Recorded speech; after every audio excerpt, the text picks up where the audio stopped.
What's up? What's up, y'all? What's happening? Happy Friday.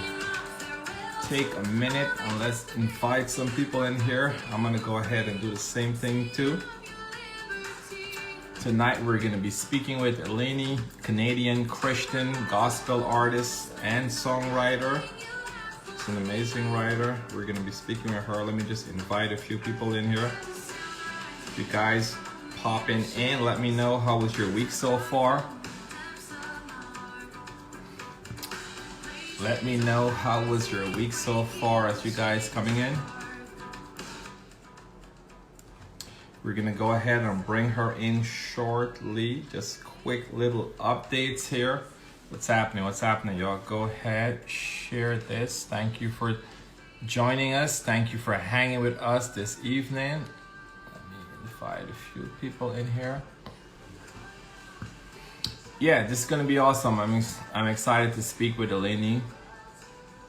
What's happening, man? Listen, man, I've been seeing you all over, man. You guys doing some amazing things, man. I feel like every red carpet that's happening, you're out there. So, quick little update. New Music Friday. So there's several new music that's out there right now. I know friends of ours, Daniel Ojo, released a new single today titled Jesus. So we have that. That's available. Shout out to Tamala Man. Tamala Man was her single finished, landed #1 on the Billboard as well as the media-based gospel chart. So shout out to Tamala for that. And in terms of tours, again, tons of tours. You know, we were talking about Jonathan McReynolds' My Truth tour. That's going on. Jonathan actually made an announcement today. He added Jordan Armstrong. He also added Anthony Brown and a few others to the various tour stops. So that's going to be interesting. You know, if you guys have not gotten your tickets, be sure to do that. There's the It's Time tour that's going on. Ty Tribbett right now. Ty is, is just on tour all over. He's doing his thing. So there's lots of stuff going on. We try to keep at least, everything posted on the page as much as we can. So definitely y'all make sure you check us out. Follow us on all social media platforms, Gospel Music Buzz. But without further ado, I'm going to go ahead. I think I see Elenee here already. I'm going to go ahead and bring.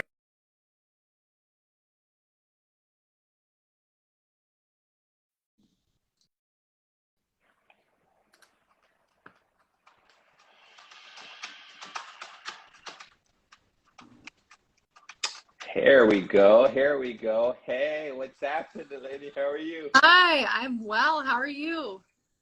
I am well. I'm well. Happy Friday. Happy Friday. It is beautiful and sunshiny here today, and it's like finally warm-ish. Nice. Warm-ish. Yeah. Oh man, yeah. I mean, the weather wasn't as bad over here today. I mean, it wasn't as bad. I can't complain. We really only had about maybe 2 or 3 actual snow days. Typically, we would have gotten a whole lot more, so we didn't get as much. So, I'm happy. I'm always happy when the guy doesn't have to come and plow my driveway. Yeah. When I see the guy coming with the plow and I'm looking out and I'm like, how much is that going to cost me? But, aside from that, I'm good. I'm good. It's still cheaper to just pay the guy than to just do it yourself. Let's be honest. I every year I try to make that. Even when it comes to the lawn, every year I'm like, you know what, I'm gonna do it. The first year I did it, I'm like, yes, I felt so good. But I'm like, I'm out there all these hours. The second year I'm like, I'm gonna call someone. So, Yeah. you know. But listen, man, I'm excited that we're gonna be speaking here tonight. I know you just dropped a new single titled Egypt.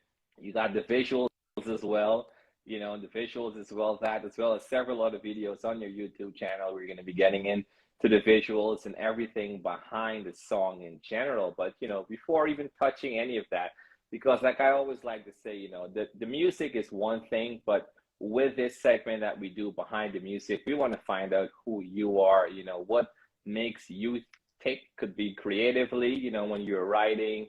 How do you even, sit down to write? How do you gain inspiration from a family background and just, various things all together? So, I'll have you start. Just tell us a little bit about you. Like, how did you get your start in music? So, you know, there wasn't really this real beautiful, miraculous moment where I was just like, oh, you know, music. It's been a lifetime of just stuff. I recorded my first EP. Listen, I learned the hard way. Everybody else at the time felt like everyone was releasing an EP, so I released an EP. If you were just starting out, you don't release an EP. Like, if you start with the same. But anyways,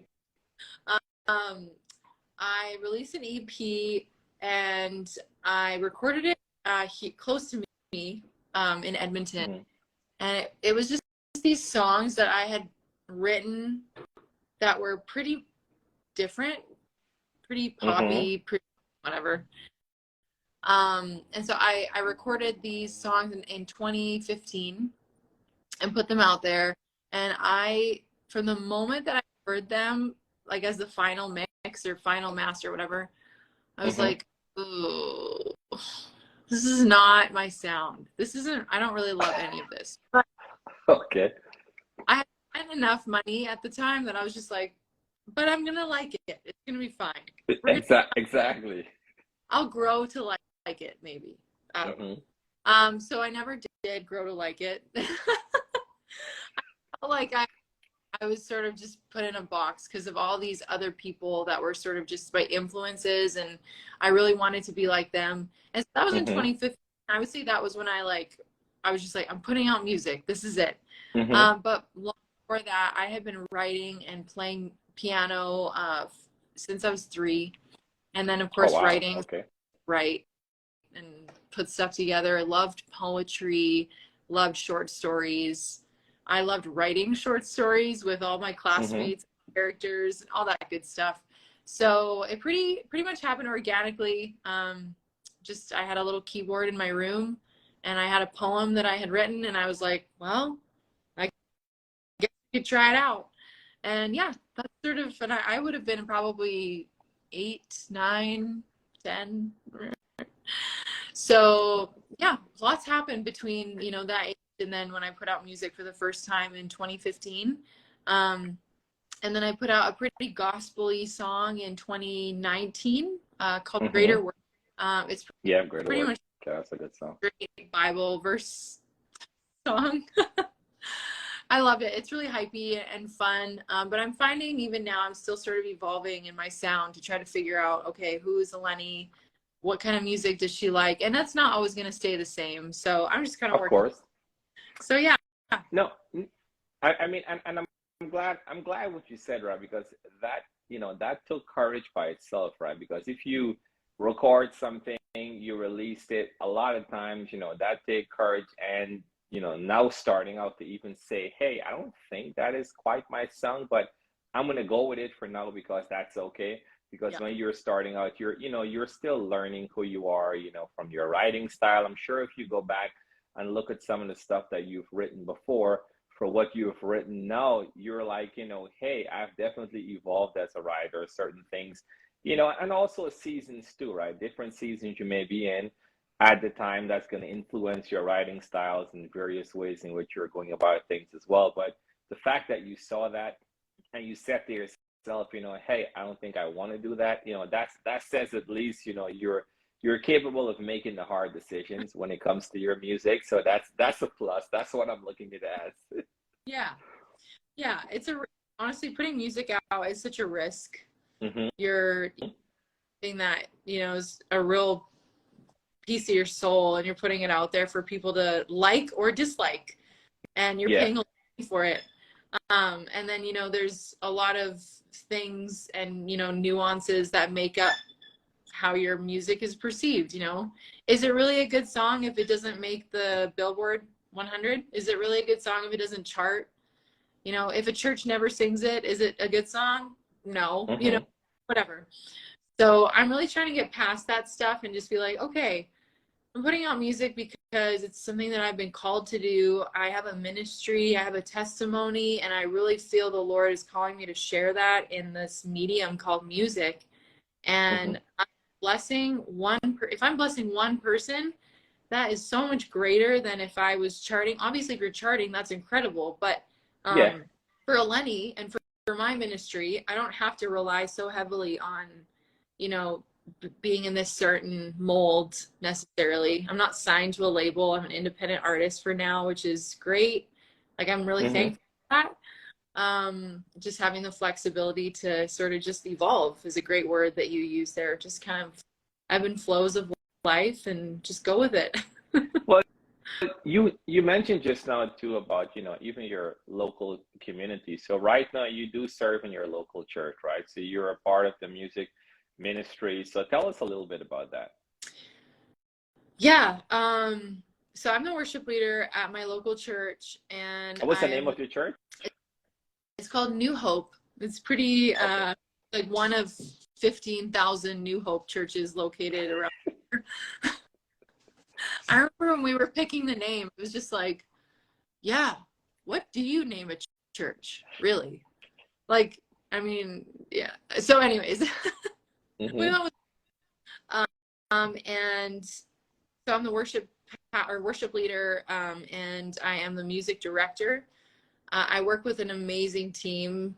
We're all volunteer, so I feel like everybody sort of carries a little bit of the load. For example, you know, some of the worship directors will do all the scheduling and all the set lists and all this months and months in advance. And like, we're here on a Wednesday, or today's Friday, you know, and we have a service on Sunday, and we're like, oh yeah, we should probably pick some songs. And I mean, somebody else is leading, but I'll pitch in some song ideas. So it's really chill. I have a gal that is extremely administrative. Is that the right word? Yeah, that's the right word. Yeah.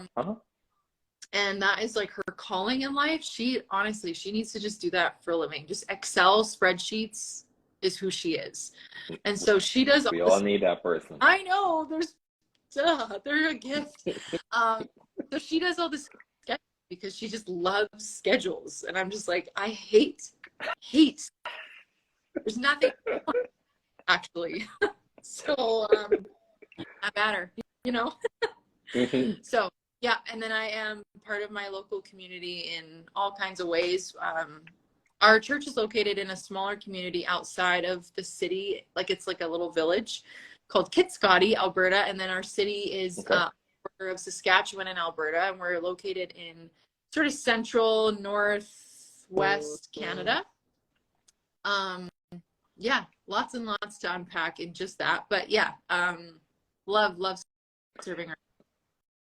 And even with your community as well, because again, we're gonna come back into the music, but even with your community that you guys serve, you know, you're also in your family business, right? So touch a little bit about just the legacy behind, you know, your family and your family's contribution and business, and just, you know, your overall connection to that community and your lineage there. So I'm the third generation of a Greek restaurant. My grandparents came to Canada from Greece in the 60s. Well, 59 and 65 is when they came. And they came from Greece to Saskatoon, Saskatchewan, you know, all the things. And he worked for a man that owned a restaurant there. There was a restaurant that opened up in 1970 in Lloydminster, for an opportunity for them to be able to own a restaurant and run it with him and his two brothers and his wife and all the stuff. So they moved to Lloydminster, which was about 2 hours west, and started this restaurant. And so it was him and his two brothers and my grandmother Tina, and they all just, you know, it was Lloydminster's a very oil field, redneck. I don't really know how else to describe it. It's a really weirdly bubbly community. It's like in a bubble. Okay. And so they were like some of the first immigrants to ever come to Lloydminster and like not English. And so they really just got thrown right into an insane environment. So it was pretty rocky for them, I think, for the first little while, but they have been in business for 53 years. It will be wow. And so in the 80s, my grandparents lost everything just with the, you know, the crash in the 80s. Everything just went. So they went bankrupt. They lost their restaurant, their house, their car, everything. They lost everything. And there was this gentleman that really enjoyed their restaurant, and he came up to them and he said, "Hey, listen," and he was their banker. So he had literally just taken from them. So he's, you know, one phone call was like, "Sorry, we're coming for your house," and everything. And then I don't remember how long it was. It was just months that had gone by, and he called them up and he said, "Hey, Spiro, this is Peter. I know you don't really love hearing my voice right now, but there is a tiny little space downtown in Lloydminster, and I want you to open up a restaurant." And of course, my grandpa's like, "With what?" He actually said, "With what? Buttons? I don't have now." And so Peter said, "I'll give you $22,000 out of my own pocket, and I want you to go open up a restaurant." And so my grandparents sort of had branched off. Their one brother had died later in the 70s, and then my other uncle had started his own thing. I think he went into car sales or something. And so he offered my grandparents, these people, $22,000, and gave them a space. And he's like, "Pay me back as you have time and as you can and as it works out.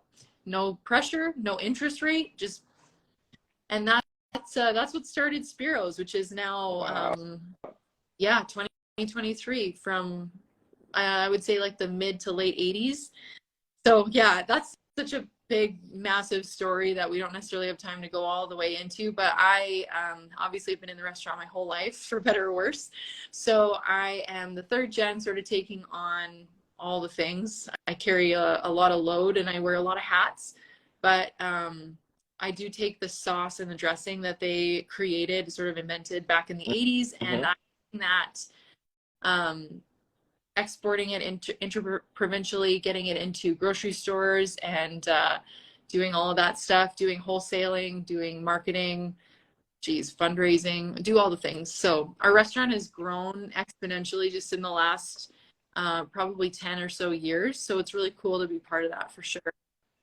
Wow, that's an amazing story, and I'm glad you took the time to share it, because I you know, it's one of those things, you know, as you're listening to the music and you're kind of, you know, thinking about all those, you know, various lyrics and just everything else, you can kind of put, you know, the thought into, hey, you know, this kind of plays into it, right? Because I'm sure just the history and everything else that you guys, you know, have stepped through, and just the years of being in the community and assisting with the building and all that of that community, that's going to be reflected in your writing style. It's going to be reflected in just everything around you. So even talking about the new single right now, Egypt.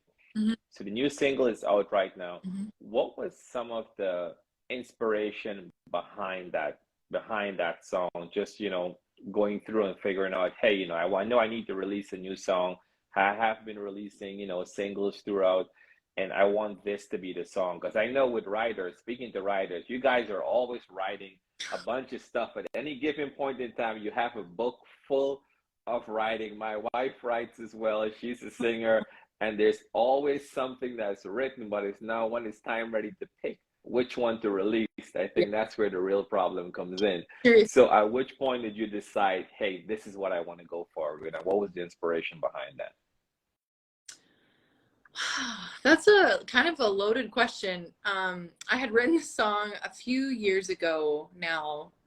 I want to say 2019, possibly, with Amanda Kinner and Holly Salazar. They were in Nashville at the time, and I love both of them so much. And we just kind of hooked up over a Zoom call, and I had come up with the chorus already. I was like, "Hey girls, I have this idea, this concept," and it's so what's the word? Syncopation. The syncopation chorus is so weird.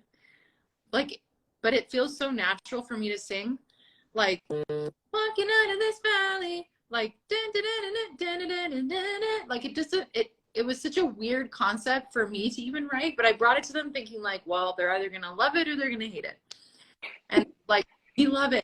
Let's rewrite Miriam's song in Exodus 15. So like, cool. Exodus 15, I had this little chorus and we were just like, all right, let's do it. And so as we were sort of talking and dissecting this passage and just going kind of through all the things that we were going through in our own lives and how, you know, we've all sort of personally been through an Egypt season, we had kind of established that the song almost felt like sort of prophetic in a weird way, because it was like, man, I am walking like right now, you know, I'm going through postpartum depression. My brain just feels crazy and there's a lot of stuff. And I feel like I'm in Egypt right now, but yet for me to sing this song gives me so much hope, because it makes me feel like even though I don't necessarily see the promised land, like even though I'm not partaking in the milk and the honey and all the things that God promised, I can still sing about it. And it's almost like a mindset. And I think that was sort of what we ended up with at the end of the song. It was like, okay, I don't actually see my foes defeated right before my eyes. I don't really see the chains falling and breaking and doing all that stuff. But yet when I sing about it, there's such a peace in this season that I'm in, knowing that all of that is coming. So when we were picking songs to, you know, release and stuff, I was like, man, this song feels such a song for people, for just anybody. If you know what I mean, anybody can relate to every song that I put out, and I get that. Of course. But this just like, it just ministers.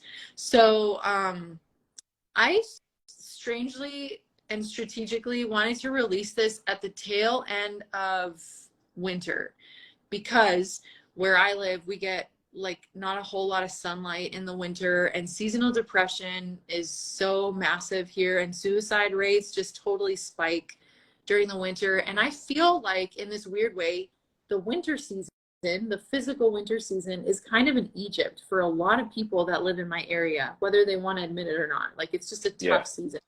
So I put it out in February with the hopes of just kind of giving people that tiny little spark of hope. Like, spring is coming, if you want to put it that way, but also like your promised land is on the other side of this season. You don't need to worry so much about, you know, being in this space right now. There's hope, and there's a really big, you know, breakthrough coming for you on the other side of this. So yeah, and I think it just felt right to release it after, I think, 8 months of not putting anything out. Wow. Yeah. No, and I think part of that too, right? Because you mentioned the collaboration aspect behind that, right? With Holly and with Amanda. Have you guys written together before that, or you kind of just knew them outside with other collaboration and you decided to bring this together? Like, how did that even came in? I don't think I had ever written with either of them before this. Amanda and I go back a few years. Holly, I had just met in Nashville that year at a writer's retreat, and I just loved her whole vibe. She was super cool. She was just so cool. I don't know, I can't really explain it, but I was like, I want to be her friend. And I did be her friend, and I did write with her. And yeah, Amanda I can't even describe Amanda. Like, you just need to, if you guys don't know Amanda, you need to meet her. She is insanely beautiful. Her smile, like, she's the most beautiful representation of Jesus I have ever met. She's so kind. Her heart is like the size of the world. And so she's just always got something from the Lord on her heart. And so to write this song with her and to release it was so special. And actually the song that I'm releasing next is also written with her. And so I'm super excited to put that. Yeah. Oh, we definitely got to talk. We're going to be talking about that one in a second. And the visuals. So again, someone just says, yes, she is. Love Amanda. You know, talk about the visuals. So was both of them there as well in the video? Because I looked at the video, I saw there's a lot of dancing. There's just a whole lot that was going on. The video looked amazing. Love the visuals. I'm a big fan of great visuals. So tell us about some of the inspiration. Where was some of that shot, and you know, who was the director and a team that kind of just helped pull that vision together? Oh, that was all Kim. Kim Caparol is, I cannot say enough good things about him. He is one of my closest, dearest friends. Um, and he has the most insane brain. You know, sometimes I'll be talking to Kim and then all of a sudden he kind of just leaves the conversation. Like he's right there in front of me, but his brain is totally gone. And I could tell that he's like Processing something, yeah. storyboarding or something. He's like Mm-hmm. putting stuff together, and you know, when he's back, he's like, oh my gosh, we have to try this. I'm like, tell me. Where did you go? But tell me. Yeah. So that was where the dancing came from, the tap dancing. I was like, Kim, hello. And he was like, I have this great idea. And I'm like, okay, you're back. Okay, tell us about it. It was like tap dancing. And I was like, I don't know, man. That's it's kind of out of my scope. Like I don't really know how to. I mean, I can learn. He's like, no, not you. We'll get tap dancers. And I was like, I don't know. And so we shot everything in Lloydminster. Okay. Our friend is a dream home builder. Like he builds these immaculately beautiful homes. So we shot in his personal. Okay. Some of the video we shot, some of it was in this random open fields just outside of town where the drone shot. It was so cold that day, and my hands were numb. It looked freezing. I mean, I'm watching you in the middle with your hands up and everything, and I'm like, you're literally standing in ice. But you got the shot. We got the shot. We had anything for the shot. Yeah, in my car, just the most random stuff. But the Vic Juba Community Theater was kind of a highlight. So having all these people, and we wanted to keep it like, we wanted to keep the crowd a little, like we wanted to make it really small in the sense of like being on the stage. We didn't want to have a massive amount of people. We just wanted to keep it small and just humble. And those were all just people from my community. So Amanda and Holly did not make it into the video. Sorry, girls. But I had these 4 tap dancers that worked so hard to come up with this choreography. They, I think, got the song a week before we shot, and they just came. Okay. And then my little cousin is actually one of the tap dancers. So she's in I think she's wearing like a teal shirt.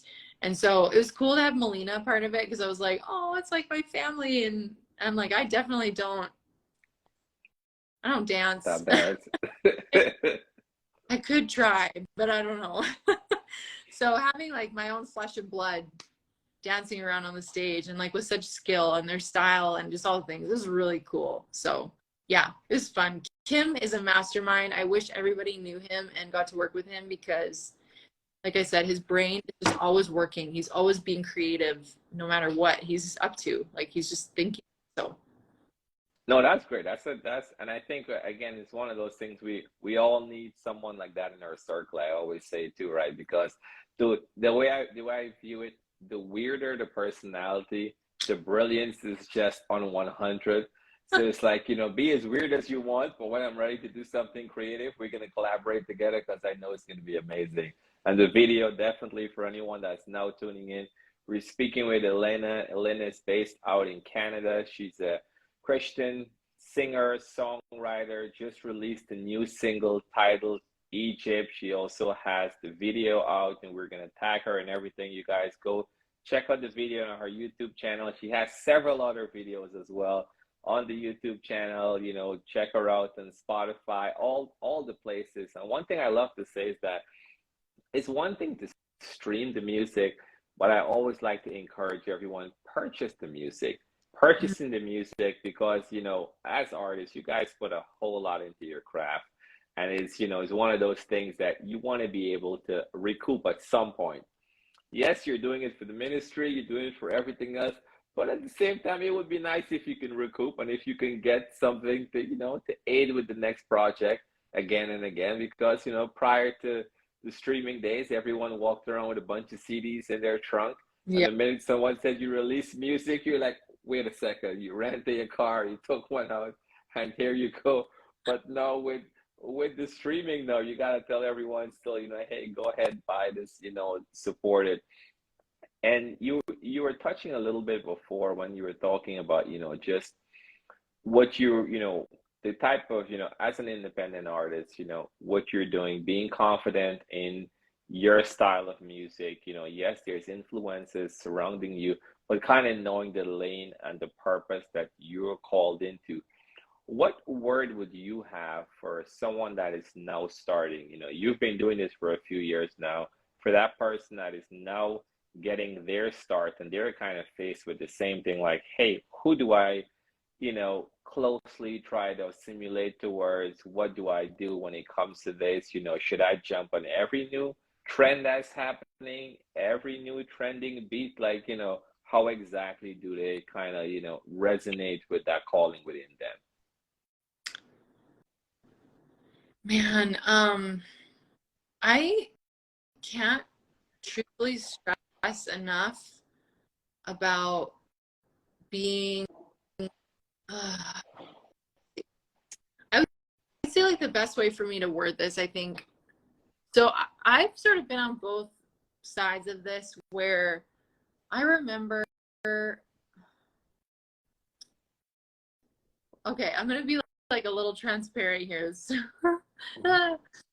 I remember winning in 2017. I was the Songwriter of the Year with the Gospel Music The Association. GME, yeah, GMA Songwriter of Yeah. the Year, yeah. That was such a huge validating thing for me. Mm-hmm. Because up until that point, I had really struggled. I felt like every time I would go to sing in front of people, I would choke because I felt so nervous about how they perceived me. It wasn't necessarily like, yeah, I don't know. I just got really nervous about what they thought of me, which I mean, I think every weird way sort of deals with that differently, but Of course. like literally choke. So I'd be like singing and I'd be like,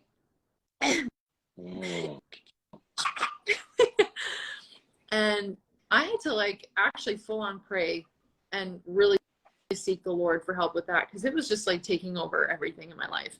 But anyways, Wow. back to 2017. I was just like, yes, this is it. I have won Songwriter of the Year. And I remember standing at the front of the Lipscomb University auditorium, just waiting for people in the industry to come up to me and like ask me to be part of their team or to like, let's talk. I was waiting for that. I remember standing up there and I remember looking around and nobody was coming up to me at all. It was like the odd friend that I had sort of connected with through the week that was like, let's get a picture. Oh my gosh, congratulations. Yay. But nobody came up to me and asked me to be part of their label. Nobody offered me a deal. Nobody even wanted, like, I was a Songwriter of the Year. Nobody even offered me like a publishing deal. And I remember just being so hurt by that because the year before, I also went the year before and I had watched one of my friends win. Well, I had a group of people that I hadn't gotten to know. They had all won these incredible vocalist of the year, artist, writer, songwriter, and they all immediately just they went off. People just grabbed them and I remember being so hurt. Like nobody even wanted to take me out for supper that night. And like I remember the year before I got to tag along for the big like let's go out and get wings and like and so I stood there and it was just me and my thoughts.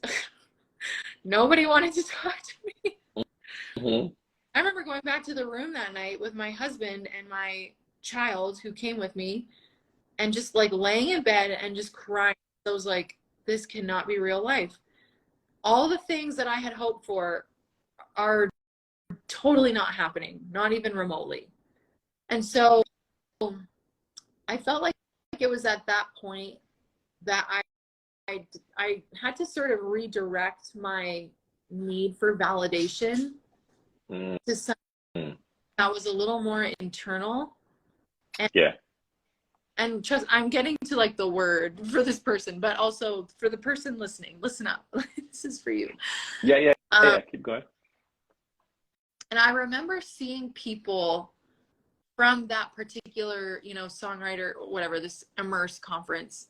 I remember seeing people that didn't win, that were getting picked up by labels, and that were like, all of a sudden their Instagram was like, going on tour, I'm headlining, or I'm opening for this headliner, I'm doing all these.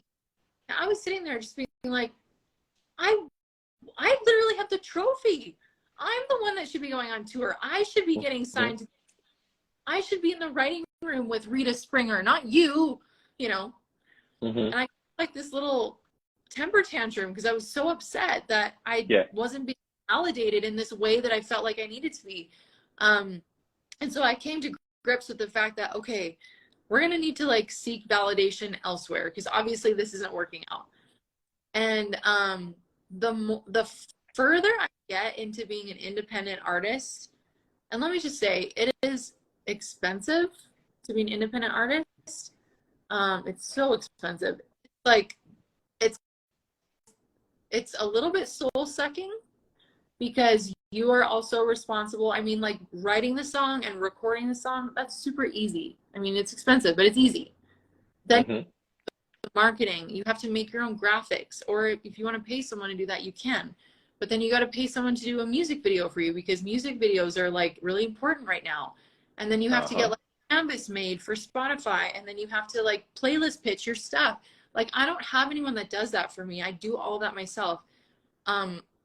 But in this journey of sort of evolving to figuring out sort of where I fit in this like broad spectrum of like gospel, CCM, pop, like, I mean, we almost put a fiddle on the song that I'm going to release right away here. And I mean, like, country, not quite, but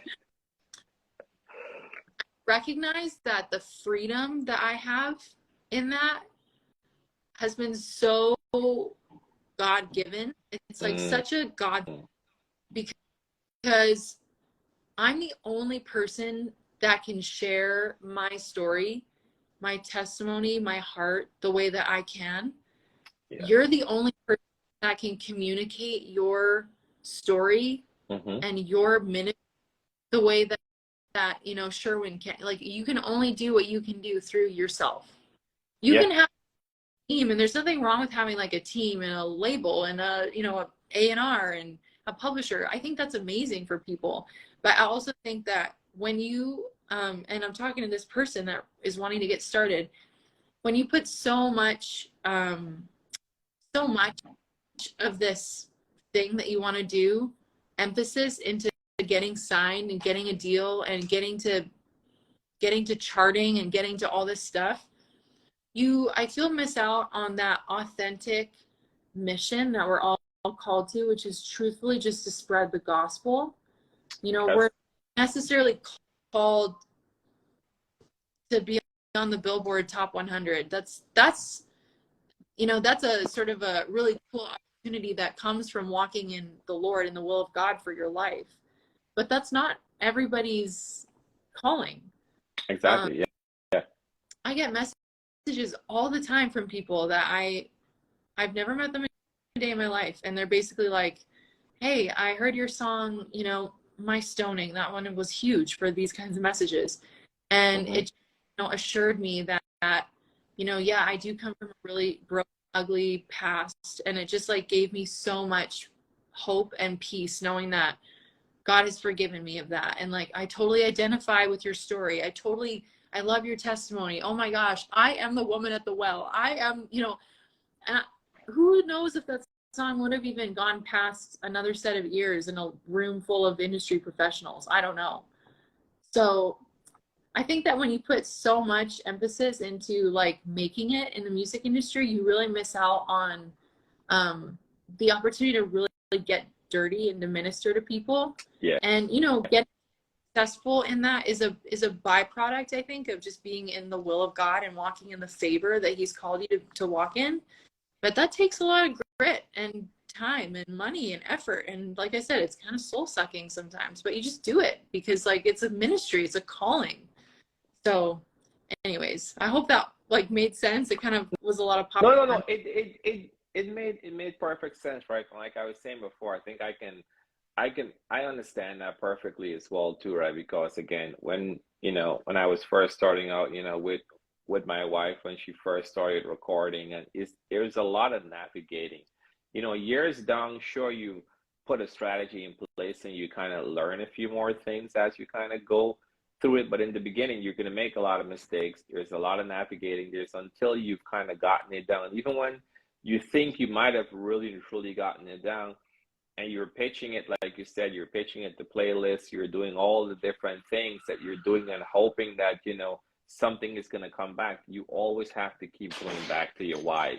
Yeah. Why did you start doing this to begin with? Why did you start?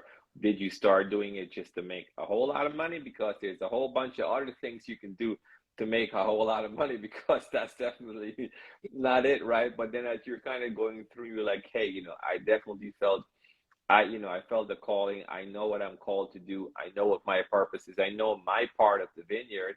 And as God sees that and expands that wider and wider, all for his glory, then I'm going to walk into it.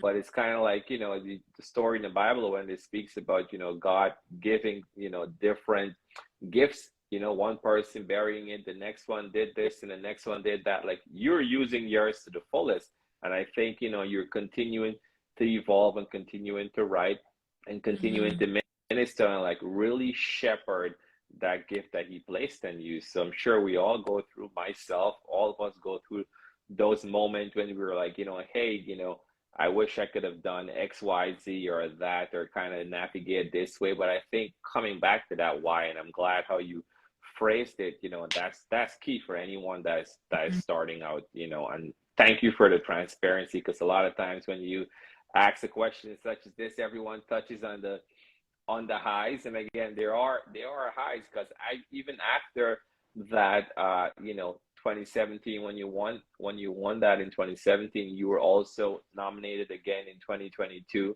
and then you won the what was it, the Canadian West Spiritual Artist of the Year. So how was that experience? Man, it was really cool. It was such a wild roller coaster of a winter season, because all of that happened.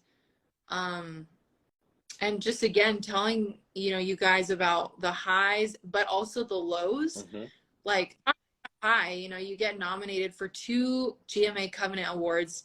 And the Covenant Awards is like, Canada just has their own sort of branch of GMA. It's nothing like the American one where there's the Dove Awards and all these things. For us, we have the Covenant Awards, which is like a smaller scale, same caliber, I guess, in terms of what we're honoring. But so I was nominated for 2 GMA Awards, which is crazy.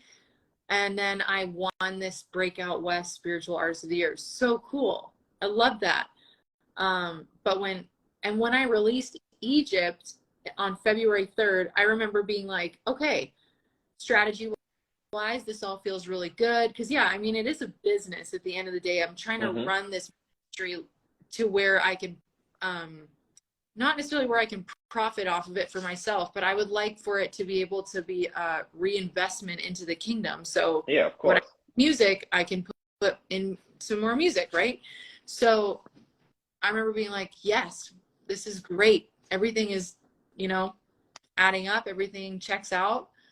And I released Egypt, and I did a couple things I did a little bit different this time in terms of like my distribution and who I had used for playlist pitching.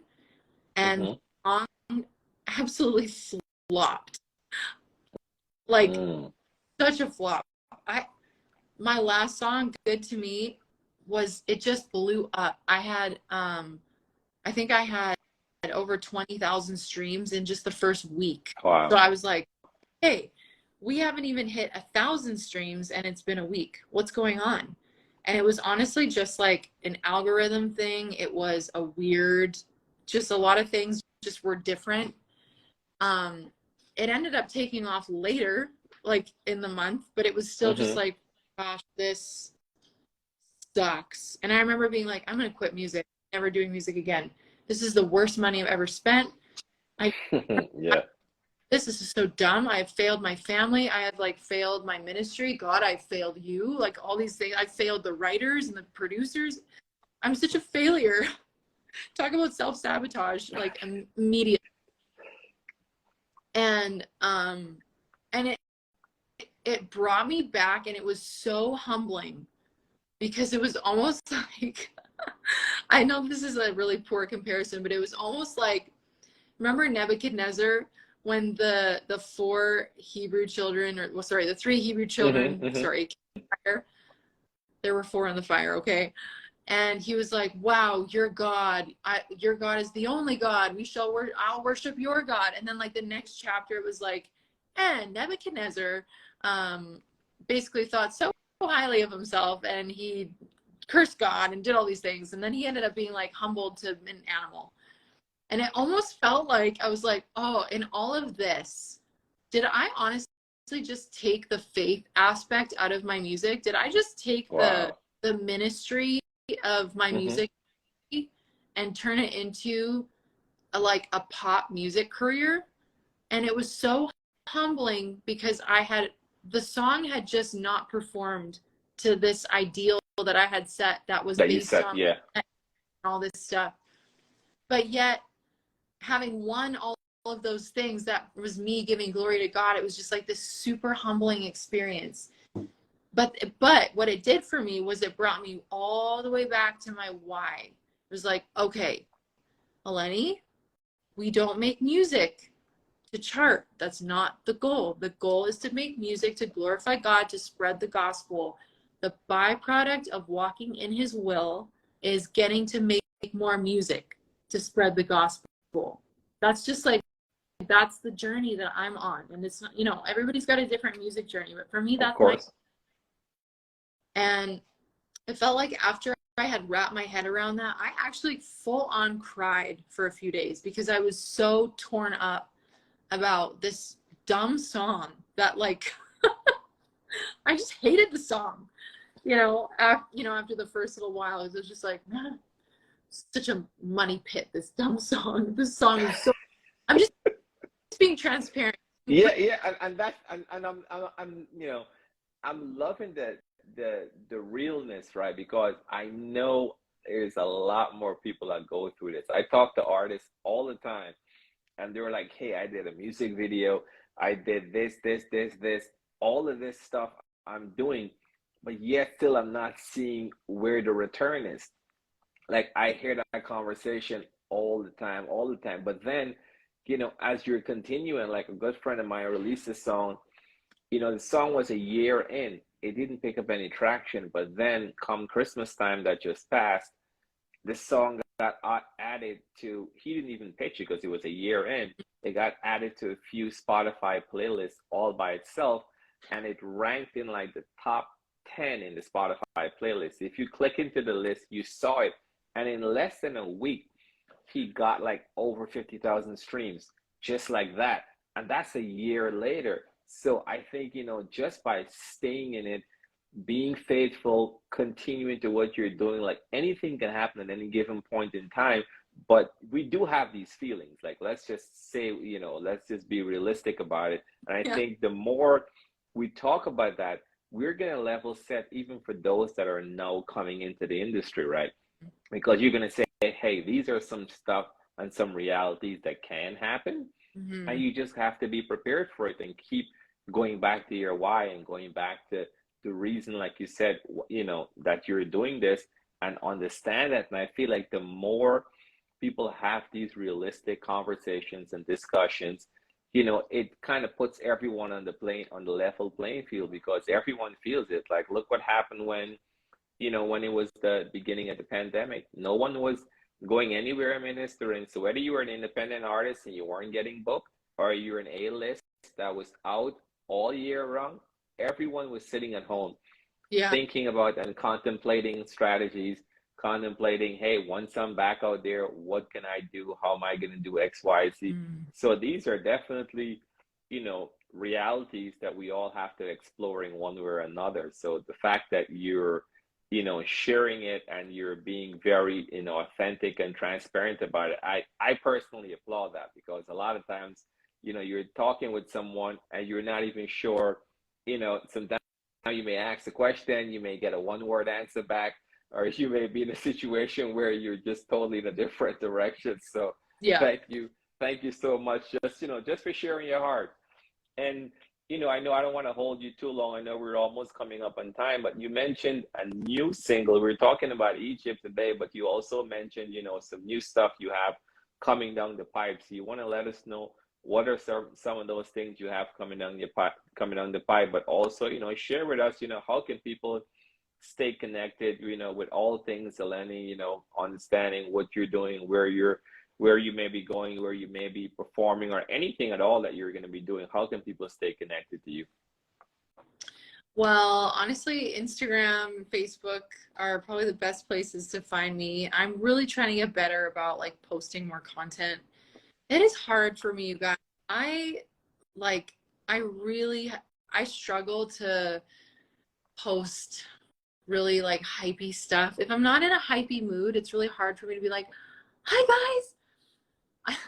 I had this video sitting in my drafts. It's still in my drafts.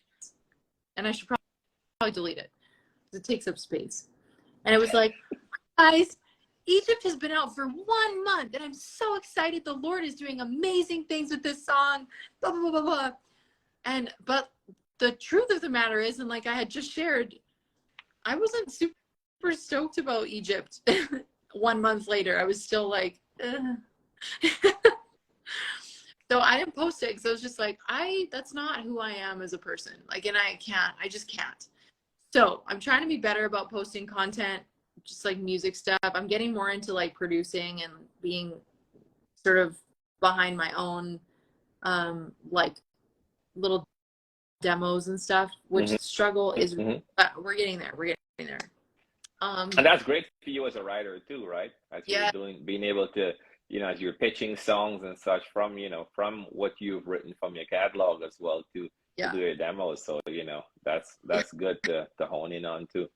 The struggle has always been like, I always hear the sound. So I'm like, in my voice memos, I have some of the weirdest voice memos. If somebody ever got a hold of my phone, like, they're like, gotta get this girl her phone back. Like, she's crazy.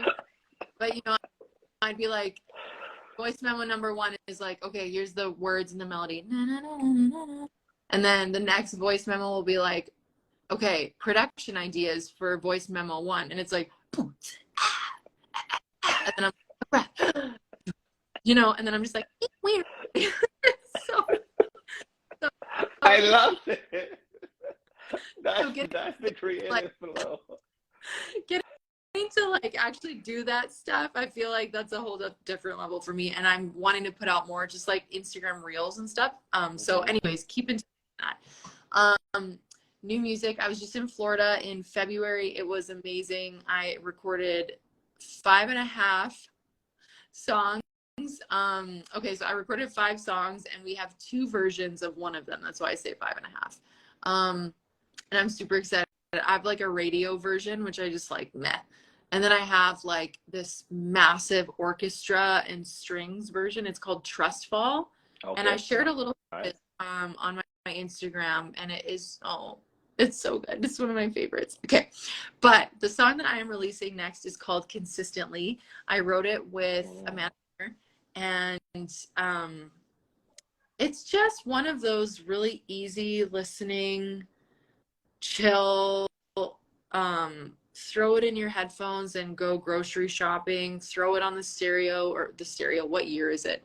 Throw it in the car while your kids are in the, like, it's just a chill song. There's not anything really, I don't say exciting in the sense of like, it's like, there's not a lot of like big production stuff with it, which I think I'm really excited about that, because I've released back to back that are really big. And so this one's chill and it's really good, and it's just like, I can't wait for that one. We're super pumped. When we were in When are you thinking? When are you thinking? Like summertime? When are you thinking you're going to be releasing it? So the struggle also is very real. You might know a little bit about this, and if you're an artist watching, you know. I was like, April 28th would be a good day. It's like, after Easter, people are sort of gearing up for summer.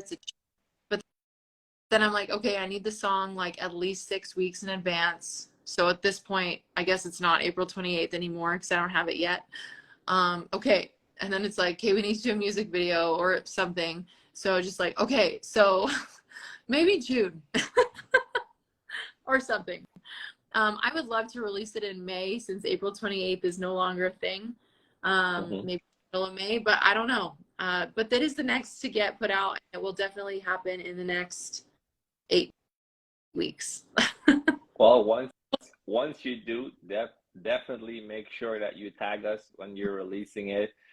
Make sure you tag us so that we're flagged. We know what's going on. We can add it to our playlist as well too.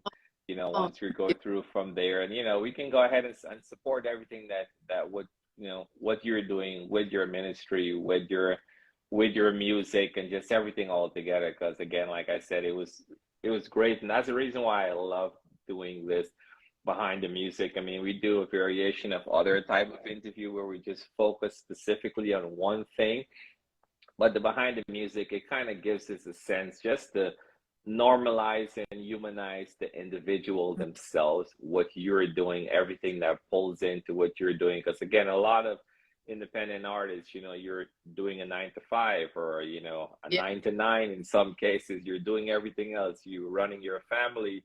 You're going back and forth. You have kids. You have all these different things that's going on, and that's all amazing, and it's all contributing to who you are as an artist. But you're also passionate about your music and about your ministry, and you're able to just share a peek into all of that. So thank you so much just for hopping on here, for being, first and foremost, for being transparent and for just being authentic. Like, you have no idea how much I love talking to real authentic people, and you definitely check the box on that all across the board. So thank you just for making that happen, sharing about your journey. We're going to continue to support what you're doing. Feel free to tag us in anything what you're doing, and thank you so much just for telling us what's coming next and everything else. Any last words you want to say? And again, you mentioned your socials, but can you also say what your social media handles are and where people can find you? Yeah. Well, thank you so much for having me, first and foremost. This was such a fun interview. I'm really glad that I'm really glad it worked out and we got to hop on and chat. It's been a pleasure. You can find me at Elenee M. Young. So what a name, right? But yeah, Lenee. There's 6 letters in my name and 4 of them are E's. Like, I don't understand how that happened or worked, but it does. So Elenee M. Young, you can find me on, that's my handle for everything. So Facebook, YouTube, I think, Instagram. Yeah, you can find me pretty much anywhere through that. And I have a website as well that I keep pretty updated. It's just elenee.ca. So it's the only one that's different. And you can, there's booking there, there's press kit, all that good stuff. I don't know if anybody actually looks at websites anymore, but if they do, my website is there. And if you want to use any of my material for your church, I have some more churchy songs. Those are available at Multitracks, so you can get all that there. Nice. And that might be, I think I've covered everything, I think. I'll probably be laying in bed tonight and there's one more. Not a problem. We can always update the post once we post it and add all the links and add all the things. But yes, y'all make sure you check her out, support her, support her journey, what she's doing right now. Send her an encouraging message if if it comes to you in that moment. But definitely, Elenee, thank you so much for hopping on, for just hanging out with us for this past hour on a Friday night. I'm sure you have 1,000,001 things to do on a Friday night, but you choose to spend it here with us. So we thank you so much. For everyone else that joined in, thank you guys for hanging with us again this evening. Check out the Elenee. I just pinned her IG there. Y'all go ahead and follow her. Check her out. And again, you enjoy the rest of your weekend. Have a great one. Thanks, guys. You too. Take care.